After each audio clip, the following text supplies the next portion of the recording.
তাহলে চারটা জিনিস পেলেন। এক নম্বরে বিপদ থেকে মুক্তি দিবে কে? টেনশন মুক্ত করে দিবে কে? রিজিকের ব্যবস্থা করে দিবে কে? আল্লাহর আযাব আর গজব থেকে আপনার হেফাজতে রাখবে কে?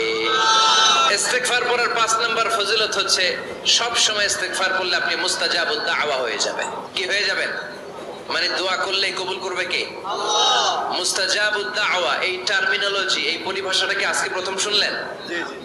খেয়াল রাখবেন, মুস্তাজাবুদ দাওয়া মানে এমন ব্যক্তি যেই ব্যক্তি দোয়া করতে দেরি কিন্তু দোয়া কবুল হতে দেরি হয় না।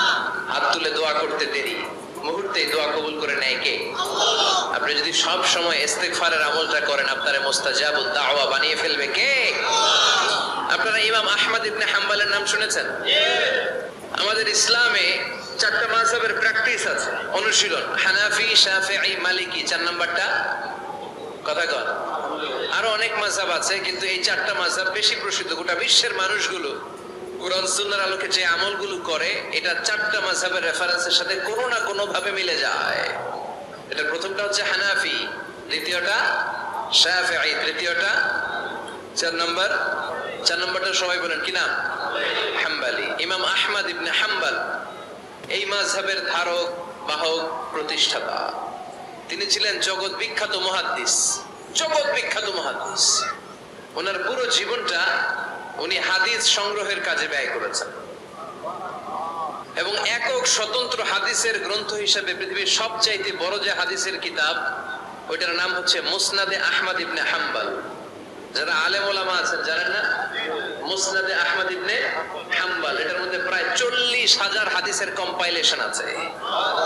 সুবহানাল্লাহ, বাড়িতে গিয়ে বললেন। এটা বিশাল হাদিসের গ্রন্থের রচয়িতা। ওনার শেষ জীবনে উনি হাদিস সংগ্রহের জন্য সফর করতেন। শীতের এক রাতে তিনি সফরে বেরিয়েছেন।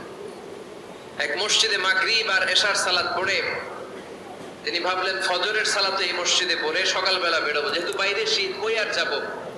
ব্যাগ থেকে কাঁথা বের করে হাদিস পড়তে শুরু করেছেন আর ভাবলেন হাদিস পড়তে পড়তেই রাতটা কাটিয়ে দিব।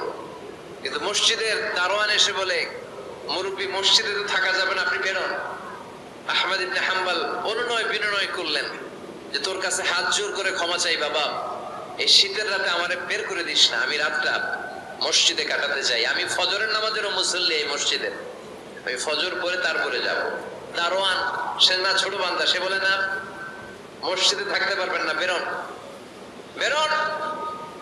না বেরোলে কাচ্চি সহ ঘাট ধাক্কা দিয়ে বের করে দেব।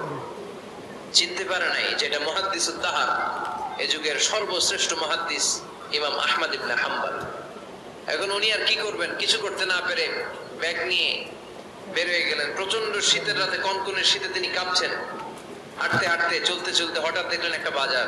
ওই বাজারে এক খাব্বাজ, রুটির দোকানদার, শাবুন খাব্বাজ, যুবক রুটি বানাচ্ছে।